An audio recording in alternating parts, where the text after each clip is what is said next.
সুধী দর্শক সবাইকে আন্তরিক শুভেচ্ছা জানিয়ে শুরু করছি চ্যানেল 24 এর সাপ্তাহিক আয়োজন ডিবিএল হেলথ গাইড মাই মেন্টর অনুষ্ঠানে।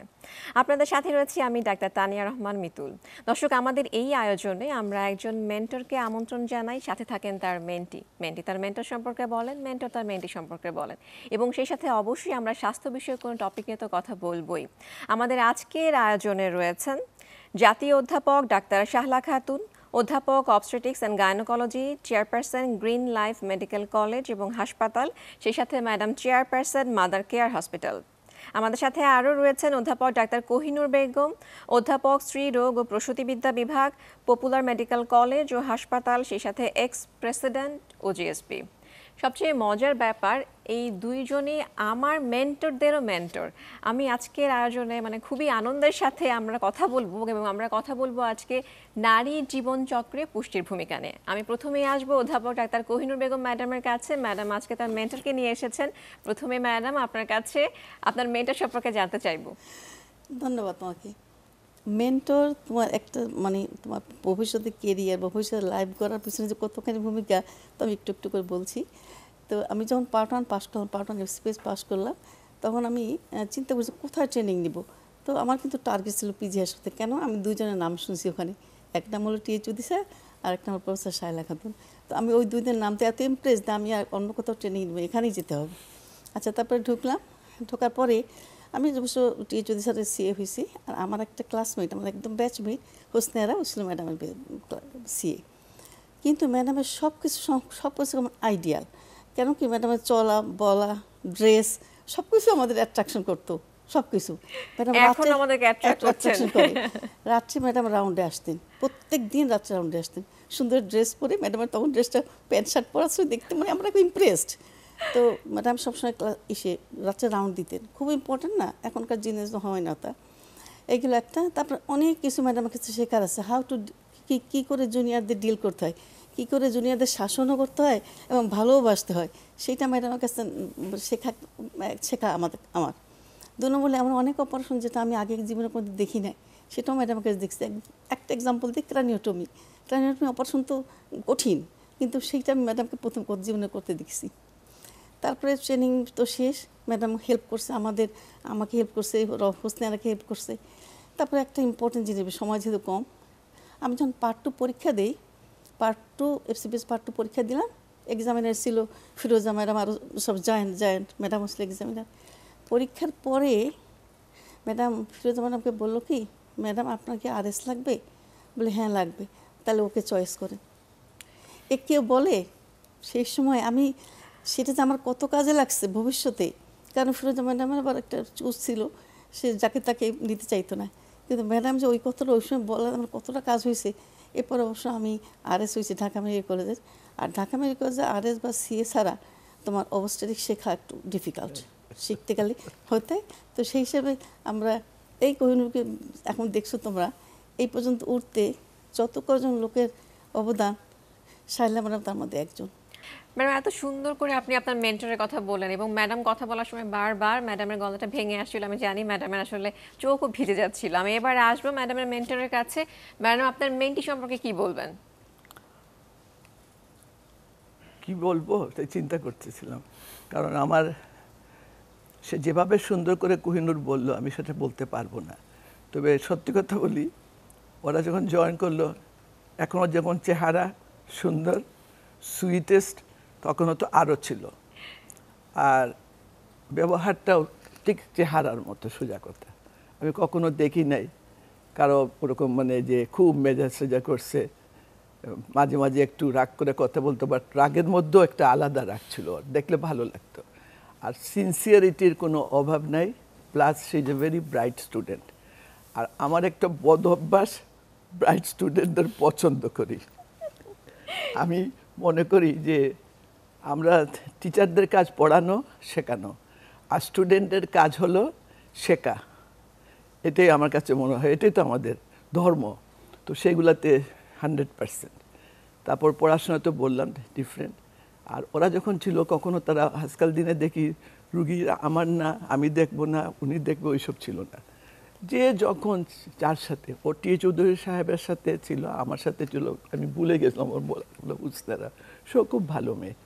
তো ওদের মধ্যে দুজনের মধ্যে ভাব ছিল খুব বেশি, তারা দুজনে সব কিছু করতো। আর সবসময় চেষ্টা করতো জন্য আমরা কম কাজ করি, মানে ওগুলো করে দিত ওরা। অনেকে তো করে না, তারা স্টুডেন্ট, আমাদের তখন খুব এক্সট্রা স্টুডেন্ট ছিল না, বাট অন্যদের সাথে খুব ভালো ব্যবহার ছিল। আর ব্রাইট স্টুডেন্ট শুনে করে কিছু নেই। তো পাশ করার পরে শুনলাম ঢাকা মেডিকেল কলেজে RS লাগবে।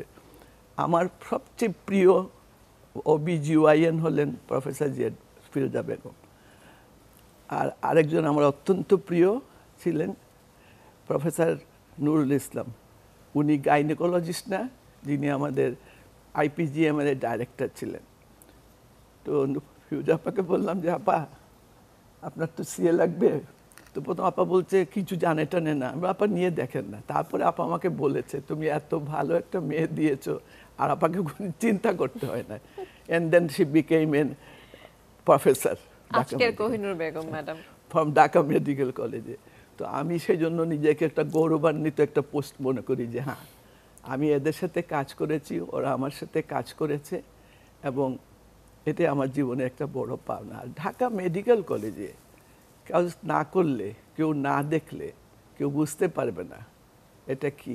এটা একটা গোল্ডেন, কি বলবো, খনি, সোজা কথা, কাজ শেখার জন্য। হ্যাঁ, সব রকম কিছু তোমার ইচ্ছা, তুমি যদি চাও শিখতে পারবে। একটা ওই শুধু মেডিকেল কলেজেই পড়ালেখা করে ওইখানেই ট্রেনিং নিলে আর কিছু লাগে না। আমাদেরও তাই, ওখানেই পাশ করছি, ওখানেই ট্রেনিং নিয়েছি, অনারারি হাউস সার্জন, তারপরে আমরা বলতাম ক্লিনিক্যাল অ্যাসিস্ট্যান্ট, এখন তোমরা বুঝতে বলো অ্যাসিস্ট্যান্ট সার্জন, কি জন্য, হ্যাঁ, তারপরে ছিল রেজিস্ট্রার, RS। এই 4টা পোস্টে কাজ করলে you don't have to do anything. এখান থেকে গিয়ে পরীক্ষা দিচ্ছি, ওখানে পড়াশোনা করলাম। তো ম্যাডাম আমরা আজকে কথা বলবো নারীর জীবন চক্রে যে পুষ্টির ভূমিকা, এটা নিয়ে আপনি সবসময় কাজ করেছেন, কথা বলেছেন, কতটা গুরুত্বপূর্ণ। তো আপনার কাছে যে বিষয়টা ম্যাডাম জানতে চাইবো, যে এই যে আমরা বলছি যে পুষ্টির এত গুরুত্ব, এত ভূমিকা, এটা বলতে আমরা আসলে কি বুঝি? আমি যে কথা বলছি এখানে বসে, একটা আমার এনার্জি খরচ হচ্ছে, তাই না, শক্তি ক্ষয় হচ্ছে। তো এটা তো পুষ্টি যদি আমি না পাই, তা আমি কীভাবে কথা বলবো? সুতরাং প্রতিটা স্টেপস ইন দ্য লাইফ, ঘুমাই, হাঁটি, বেড়াই, কথা বলি, আমার দরকার এনার্জি। এনার্জি কোথা থেকে আসবে? আমি যদি না খেতে পাই, আমার এনার্জি আসবে না। সুতরাং পুষ্টির ভূমিকার তুলনাবিহীন। এখন এটাও সত্যি, আমরা অনেকে বলি যে যা পাই তাই খেয়ে ফেলে, খায়া খায়া মোটা হয়ে যায়। সেটা ঠিক ভালো কথা না। সবসময় তো আর অনেকে সত্যি চেষ্টা করলেও জানেও না যে কোনটা খেলে কাজে লাগবে, কম খেলেও চলবে। তো সেটা হলো রিয়েল পুষ্টি বলতে আমরা বুঝাচ্ছি খাবারটা এমন হবে যাতে সে এনার্জি পাবে, তার সমস্ত বডিটা কাজ করতে পারবে, প্রত্যেকটা cell of the body need পুষ্টি। এবং পুষ্টিটা তাহলে অত্যন্ত জাস্ট লাইক বাতাস, অক্সিজেন। ম্যাডাম এই বিষয়ে আমরা আরো অনেক কথা বলবো, কিন্তু অনুষ্ঠানের এই পর্যায়ে আমরা ছোট্ট একটি বিরতিতে যাচ্ছি। সুধী দর্শক, আপনারা দেখছেন DBL হেলথ গাইড মাই মেন্টর অনুষ্ঠান। আমরা কথা বলছি নারীর জীবনচক্রে পুষ্টির ভূমিকা নিয়ে, আরো অনেক কথা বলবো। এরই মাঝে ছোট্ট একটি বিরতিতে যাচ্ছি, আশা করছি আমাদের সাথেই থাকবেন।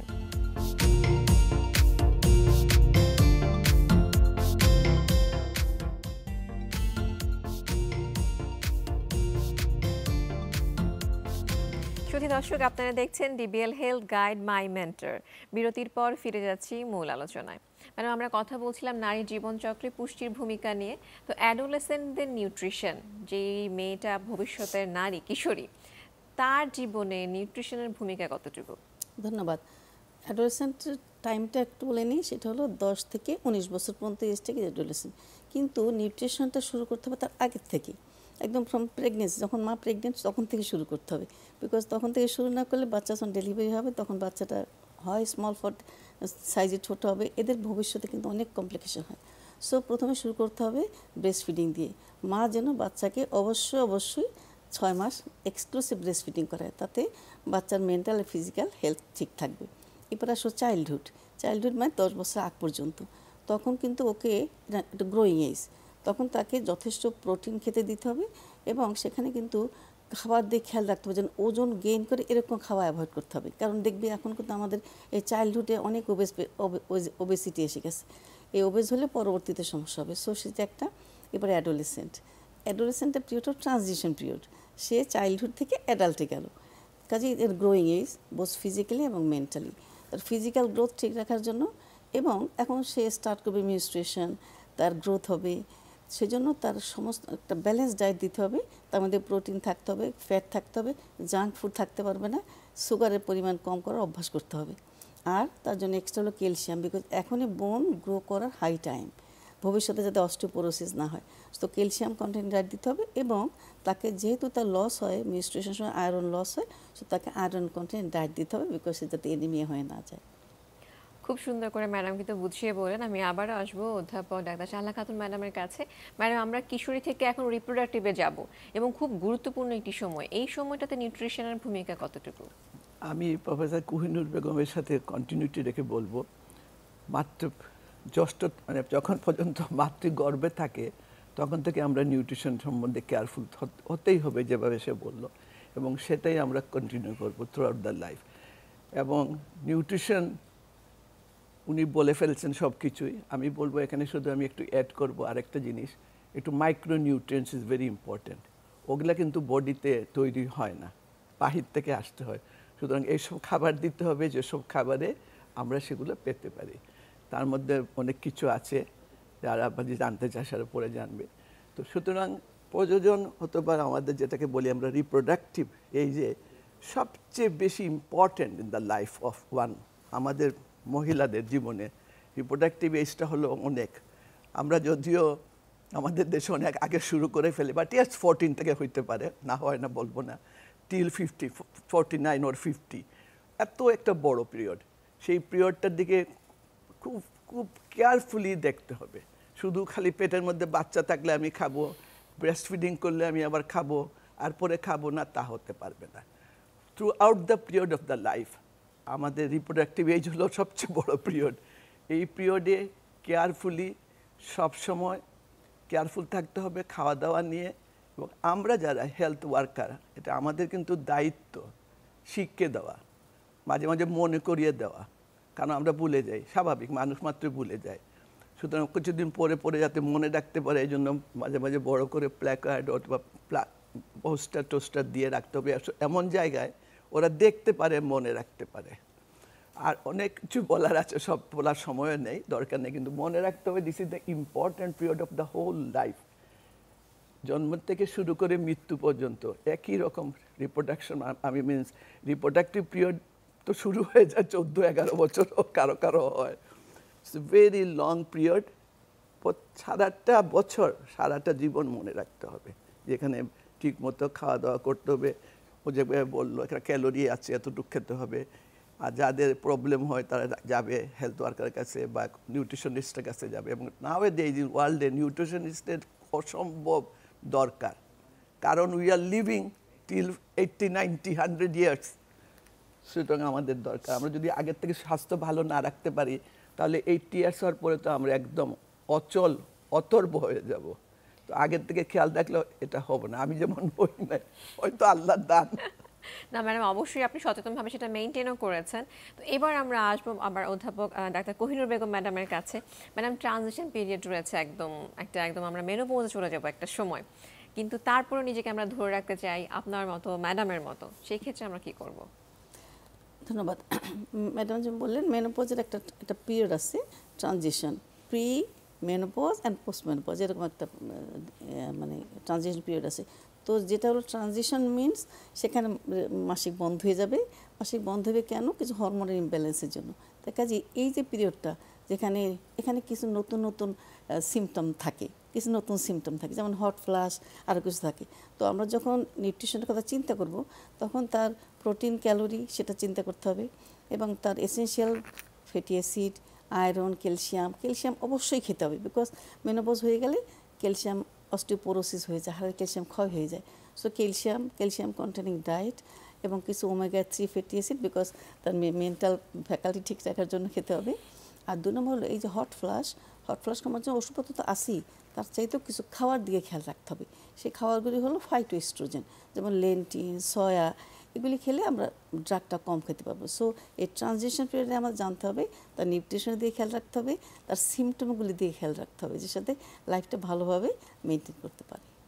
খুব সুন্দর ম্যাডাম, মেনোপজ আমি হয়ে কি গেছে, একটু add অবশ্যই করতে- অবশ্যই ম্যাডাম। সরি, একটু অ্যাড করবো এখানে, উনি সব ঠিকই বলে গেছেন। পোস্ট মেনোপজ কারো কারো মিনস হঠাৎ করে বন্ধ হয়ে যেতে পারে মাসিক, আবার ওই যে 10 বছর 12 বছরও লাগতে পারে। ও যেগুলা কথাগুলো বলে গেলেন প্রত্যেকটা হলো, আমি যদি আগের থেকে জানিয়ে দেই যে এই হতে পারে, ওরা কিন্তু নিজেরা কোনো সময় ম্যানেজ করতে পারবে। আমরা তো জানাই না, এটা আমাদের দোষ, সেটা আমাদের জানাতে হবে যে it is very important period of the life. আর ভালো থাকতে গেলে আগের থেকে চেষ্টা করতে হবে, একদিনে ভালো হওয়া যাবে না, কোনো কিছুই একদিনে হয় না। সব ফ্রম ভেরি বিগিনিং শুরু করে টিল দ্য ডেথ। খুব সুন্দর বলেছেন ম্যাডাম। অনুষ্ঠানের একদম শেষ পর্যায়ে চলে এসেছি আমরা। গোল্ডেন পিরিয়ড নামে একটা সময় রয়েছে, সেটা সম্পর্কে ম্যাডামের কাছ থেকে জেনে আমরা আজকে আলোচনা এখানে শেষ করব। গোল্ডেন পিরিয়ডটা হলো কি 65-এর উপরে। আজকাল তো আমাদের জীবনে 1/3 আমরা কাটাই মেনোপজে, তো 65-এর উপরে কিন্তু অনেকেই আছে। এদের কিন্তু একটা স্পেশাল গ্রুপ, এবং এটা হলো কি তারা ফ্রি, মানে enjoyment of the a whole journey. তারা যে ইনফ্যান্সি থেকে এই পর্যন্ত আসলো, এটা একটা এনজয়মেন্ট ওই টাইমটা। ও টাইমের প্রতি খেয়াল রাখতে হবে এইটা, যে তখন কিন্তু একটু মেন্টালি অ্যালজাইমার মতো একটু হয়ে যায় যত এইজ হবে, তখন তার মেন্টাল হেলথের দিকে আমাদের খেয়াল রাখতে হবে। সেটা করতে গেলে আমাদের অ্যান্টিঅক্সিডেন্ট কন্টেনিং ডায়েট, যেগুলি vitamin C containing diet, vitamin E containing diet, সেগুলি খেতে হবে, এবং omega 3 fatty acid containing diet এগুলি দিতে হবে। যদিও নাম ওমেগা 3, কিন্তু যে সমস্ত খাবারে পাওয়া যায় সেগুলি রোগীকে বলতে হবে এই খাবারটা খেতে হবে, এবং তার খেয়াল রাখতে হবে। তার একটা ফলো আপের ব্যাপার আছে, হ্যাঁ, এই সময় কিছু কিছু ডিজিজ প্রসেস নতুন করে হয়, সেদিকে খেয়াল রাখতে হবে যাতে সে লাইফটা ভালো লিড করতে পারে। ম্যাডাম, একদম অনুষ্ঠানের শেষ পর্যায়ে চলে এসেছি। পরিশেষে দর্শকদের উদ্দেশ্যে একদম সংক্ষেপে কিছু বলার জন্য অনুরোধ করছি। যত কিছু করি না কেন, একটা জিনিস মনে রাখতে হবে, আল্লাহ আমাদের তৈরি করেছেন, সবাইকে একরকম ফিগার দেন নাই। অনেক সময় আমাদের ইয়াং জেনারেশনে মনে করে যে আমার ফিগার এত খারাপ, এরকম হয়েছে, উনার এরকম। কিছুটা বললাম জেনেটিক, আল্লাহর দেওয়া, মেনে নিতে হবে। সব কিছু সব রকম পাওয়া যায় না, তবে আমার নিজের হাতেও আমাকে সুস্থ রাখার উপায় আমরা জানি, সেভাবে থাকতে হবে, এবং লাইফটাকে মনে করতে হবে একটা স্মুথলি যেতে হবে। আরেকটা জিনিস হয়, প্রায় আমরা একটুতেই ডিপ্রেশনে চলে যাই, নার্ভাস হয়ে যাই, অ্যাংশাস হয়ে যাই। সেটার থেকে যদি আমরা মুক্তি পেতে চাই, সেই জন্য দরকার কোয়ান্টাম, দরকার মেডিটেশন, দরকার কিছু আকুপাংচার, নামাজ। আমি সবাইকে বলি যে আমরা যে 5 বার নামাজ পড়ি, কোরআন শরীফ পড়ি, এটাই কিন্তু আমাদের কোয়ান্টাম, সোজা কথা, আমাদের মনের, শরীরের সব কিছুর প্রশান্তি। সুতরাং আমি মনে করি আমি এইভাবে এগুলোকে এক্সপ্লেন করি। And thank you very much, ভালো লাগলো। অনেক ধন্যবাদ আপনাদেরকে। আমরা আশা করছি আজকের আলোচনা থেকে সবাই অনুপ্রাণিত হবেন ম্যাডামদের মতো এভারগ্রিন থাকার জন্য, এবং অবশ্যই সচেতন হবেন। ধন্যবাদ ম্যাডাম। আমাদেরও ধন্যবাদ দেওয়া উচিত আপনাদের সবাইকে। শুধু দর্শক, আমরা যেটা জানলাম, নারীর জীবনে পুষ্টির ভূমিকা কতটা বেশি। ছোটবেলায় মিনা কার্টুনে দেখেছিলাম, রাজুকে 2টো ডিম দেওয়া হলে মিনাকে দেয়া হতো একটা, রাজুকে একটা দিলে মিনাকে অর্ধেকটা। কিন্তু তা নয়, প্রত্যেকটি মানুষের জন্য নিউট্রিশনের দরকার রয়েছে তার জীবন চালিকা বহন করার জন্য, সুস্থ এবং সুন্দর থাকার জন্য। সবাই সুস্থ এবং সুন্দর থাকবো, এবং পুষ্টিতে, পুষ্টি গুণে আমরা সমৃদ্ধ থাকবো, সেই আশাবাদ ব্যক্ত করে আমাদের আজকের আলোচনা এখানেই শেষ করছি। আবারও দেখা হবে নতুন কোনো তথ্য নিয়ে। সেই পর্যন্ত সবাই খুব ভালো থাকুন, চ্যানেল 24 এর সাথেই থাকুন।